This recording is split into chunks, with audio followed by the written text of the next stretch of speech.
سلامن طعنان نعخم يخون زخبركم زخبركن أفكار سبورت نلومي سولس 17 طريق 2023 زفنو سمناوي ناي سبورت مسنادونا زبزح كفالو أبك قدم بشكلتا زتكور خوينو نتساتفوتات هاغراويت غانتا إرتران تغداداماي ناتنائيل برهانن أب لا تروبيكال أميسو بونغو زرغابون تغداداماي ناتنائيل تسفاتسين أب سانتوس تور داون أندر أستراليا نمتصمبار كلتا إرتراويان أتلتات ناب كونتيننتال كلوبات قدم بشكلتا نعرفتي أبال هاغراويت غانتا زامبيا زنبره فيلمون مولالان كدسسيو كم وترو كتكتاتلونا بخبري نعدمكم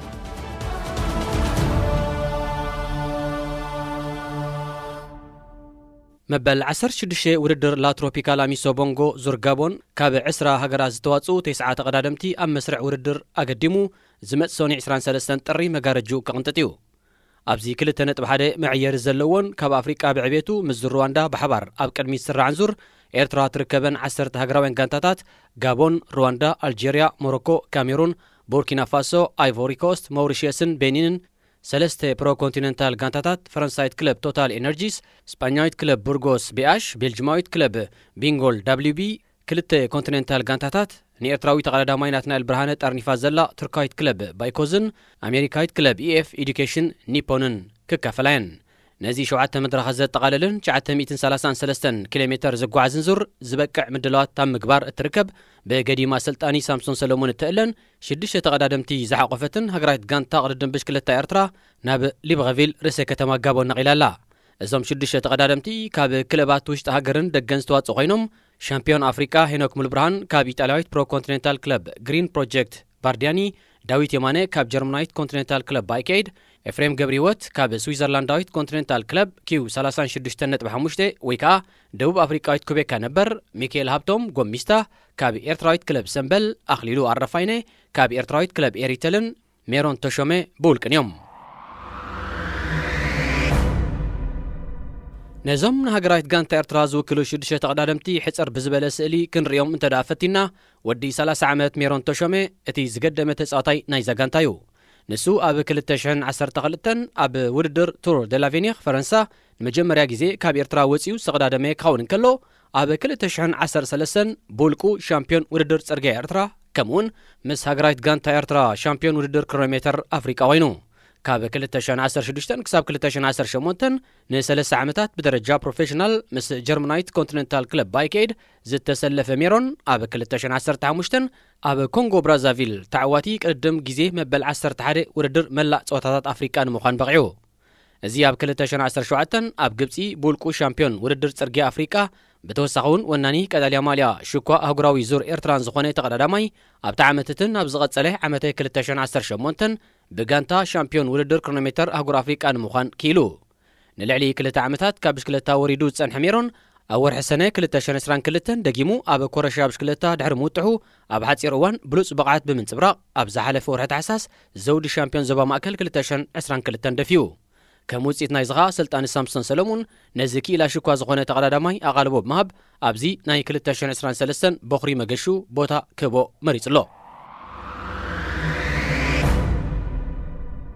أب شامبيون قدم بشكلتا جونيور عالم 2016 بخري أهغراو ستافيو زكايده هينوك ملبرهان أب 2018 أب كاميرون ماليا نغوس عقب كوب دو ناسيون دي ليسبوار بلولين دحري مبحثو أب تمساسل عامت مسدقي هاغرو بمخان أب شامبيون ودر كرونومتر أهغور أفريقا ورق ميداليا عبيتو أب زغصله كلته تخاتلت عامتات كا أب مبل 14 كمون 15 ودر لا تروبيكال أميسو بونغو أب صعدا ماليا بلوص منسي كلاي درجه حيزو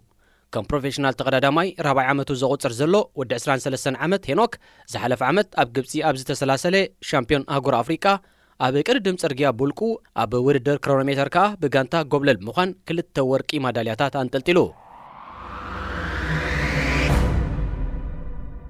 فلامي أهغراوي قدمو أب 2017 أب تور دي فاسو زسلاسله عوت يمانه أب تعامتتي أب زور كوانزو بي ماليا نغوس عقب أب يدتيو زود 25 عامت تقداداماي أب 2018 أب كتما اسمرا بستخايده فلامن دحريو زي تدغمن وانچ أفريقا أب تسميه ودر كالا إترتا تسريعو أبوديوم كديبن كلو أب لا تروبيكال أميسو بونغو زرغابون 2020 كا ماليا نغوس عقب تشلمو ኣብ ወርሒ ሰነ 2021 ንምኩራትን ፕሮፌሽናላትን ተቐዳደምቲ ስዒሩ ሻምፒዮን ውድድር ጽርግያ ኤርትራ ድሕሪ ምዃኑ ኣብ ውሽጢ ሓደ ወርሒ ካብ ክለብ ባይከይድ ጻውዒት ዝመጾ ዳዊት ኣብ ዝሓለፈ ዓመት ማልያ ዛ ጋንታ ለቢሱ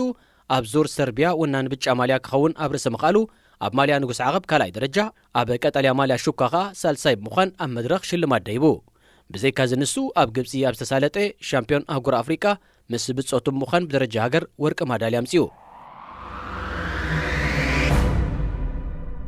ጎሚስታ ብዝብል ቅጽል ስም ዝፍለጥ ሚካኤል ሃብቶም ካልእ ምስዛ ሃገራዊት ጋንታ ሓቢሩ ናብ ጋቦን ተበጊሱ ዘሎ ተቐዳዳማ እዩ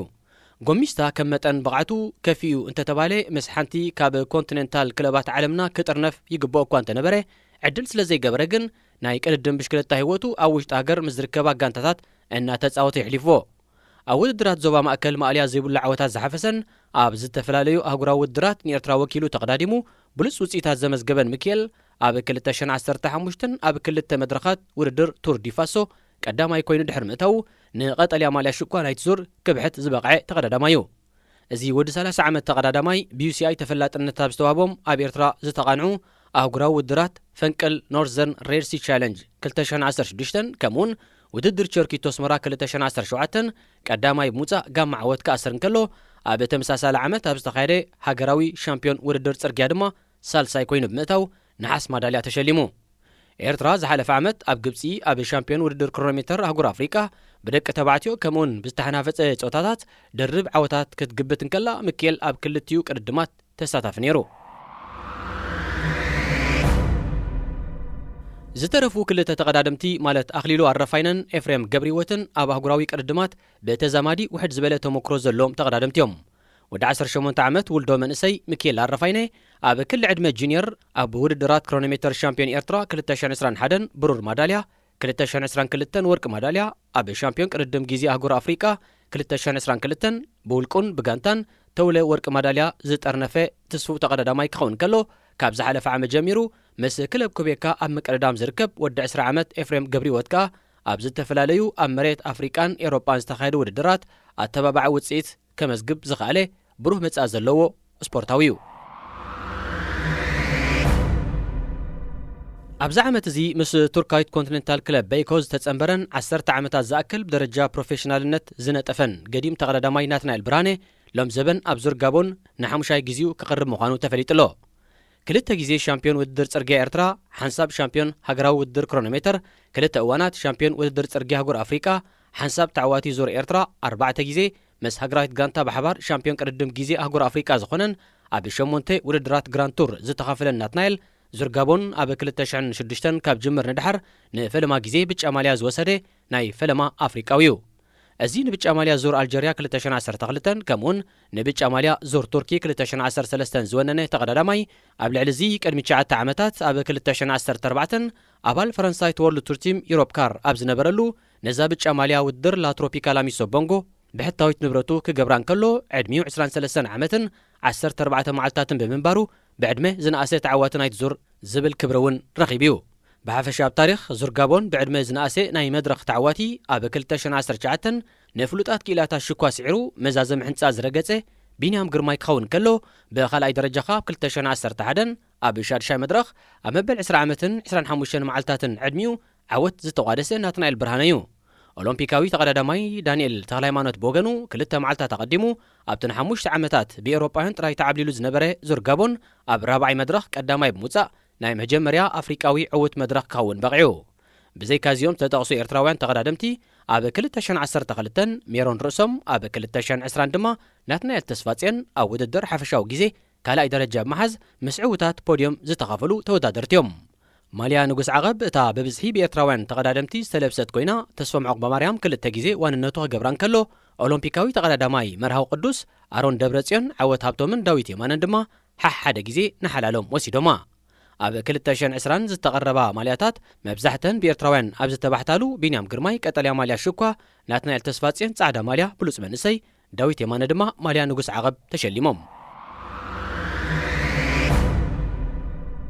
ተቐዳዳማይ ኣሜሪካዊ ተወልድ ቱር ቲም ትሬክ ሴጋፍሬዶ ኤርትራዊ ናትናኤል ተስፋፅን ሎሚ 17 ጥሪ ኣብ ኣውስትራልያ ኣብ ዝኽፈት መበል 23 ውድድር ሳንቶስ ቱር ዳውን ኣንደር ክቀዳደም እዩ እዚ ክሳብ ሰንበት 22 ጥሪ ዝቕጽልን 20 ክለባት ዘሳተፈን ዙር ኣብ ሓደ የቀድድም ውድድር ክሮኖሜተርን 5 መድረኻትን ልዕሊ 670 ኪሎ ሜተር ክሽፍን እዩ።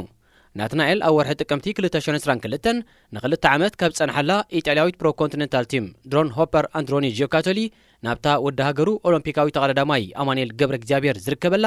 ክለብ ትሬግ ሴጋፍሬዶ ካብ ዝሰጋገር ንድሕር ዙር ሳንቶስ ዳውን አንደር ብማልያ ናይታ ካብ ግዜ ቁልዕነቱ ዝድግፋ ዝነበረ ሓዳስ ጋንቱ ዝስለፈሉ ዘሎ ፈላሚ ውድድር እዩ።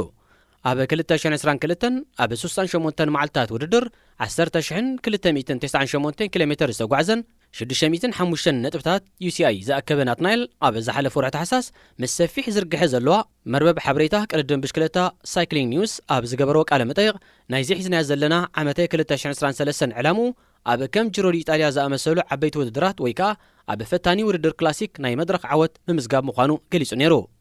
ኣብ ዝሓለፈ ክልተ ተኸታተልቲ ዓመታት ኣብ ጂሮ ኢጣልያ ዝጎየ ናትናኤል ኣብዚ ውድድር ዝበለጸ ደረጃኡ ኣብ 2021 ሻሙናይ ተርታ ኣብ 2022 ድማ 7ይ ደረጃ ከም ዝነበረ መዛግብቲ ቅድድም ብሽክለታ ይሕብሩ።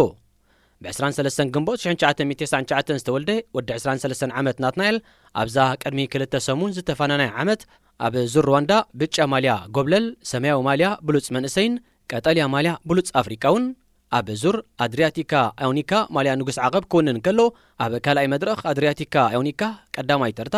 ኣብ ውድድር ሻምፒዮን ኤርትራ መበል 83 ኣብ ውድድር ክላሲክ ጂሮ ዴላ ፔኒኖ ድማ ካልኣይ ደረጃ ተሰሪዑ። ኣብ ውድድራት ውሽጢ ሃገር ብምንጣፍ ብርክት ዝበለ ዓወታት ክጎናጸፉ ዝጸንሑ ክልተ ኤርትራውያን ተቐዳደምቲ ምስ ኮንቲኔንታል ክለባት ንምጽንባር ክታሞም ኣንቢሮም። እዞም ኣብዚ ዓመተ ውድድር ምስ ናይ ደገ ክለባት ናይ ምስላፍ ዕድል ረኺቦም ዘለዉ ክልተ ተቐዳደምቲ ኣባል ክለብ ኤሪተል ሃገር ዓንደ ማርያምን ኣባል ክለብ ኣስቤኮን ንእሽተይ ሓዉ ንገዲም ተቐዳዳማይ ኣሜሪካዊት ወርልድ ቱር ቲም ኤፍ ኤዱኬሽን ኢዚ ፖስት መራዊ ቅዱስ ዝኾነ ሚልክያስ ቅዱስን እዮም። ወዲ 22 ዓመት ሃገር ኣብ 2018 ምስ ተመስረተት ኣብ ሩማንያ ዝማእከላ ኢጣልያዊት ሩማንያዊት ኮንቲኔንታል ክለብ ሶፈር ዛቪኒ ዲዩ OMZ ንሓደ ዓመት ንኽጻወት ውዕል ዝኣተወ ክኸውን ከሎ ዕድሚኡ 19 ዓመት መሊኡ ዘሎ ሚልክያስ ቅዱስ ድማ ኩቤካ ተባሂላ ክትጽዋዕ ምጸንሐት ስዊዘርላንዳዊት ኮንቲኔንታል ክለብ ኪው 36.5 ንሓደ ዓመት ንኽቀዳደም ተሰማሚዑ ኣሎ። ሃገር ኣብ 2018 ምስ ሃገራዊት ጋንታ ጁኒየር ኤርትራ ብምዃን ኣብ ሩዋንዳ ኣብ ዝተኻየደ ሻምፒዮን ኣፍሪቃ ኣብ ውድድር ጽርግያ ብውልቂ ቀዳማይ ኣብ ቀድድም ግዜ ብሃገር ደረጃ ኸ ሳልሳይ ደረጃ ብምሓዝ ሓንቲ ወርቂ ሓንቲ ነሓስ ማዳልያ ክሽለም ከሎ ኣብ ኣርጀንቲና ብዝተቓንዐ ውድድር ኦሎምፒክስ መንእስያት ድማ መበል 20 ተርታ ተሰሪዑ። ንኤርትራ ወኪሉ ኣብ ሃገራት ፈረንሳን ኣውስትራልያን ዝተቐዳደመ ሚልክያስ ብሸነኹ ሃገራዊ ሻምፒዮን ውድድር ክሮኖሜተር ጁኒየር 2021 ከምኡውን ምክትል ሻምፒዮን ውድድር ጽርግያ ትሕቲ 23 ዓመት ኤርትራ ክኸውን ዝበቕዐ ተቐዳዳማ እዩ።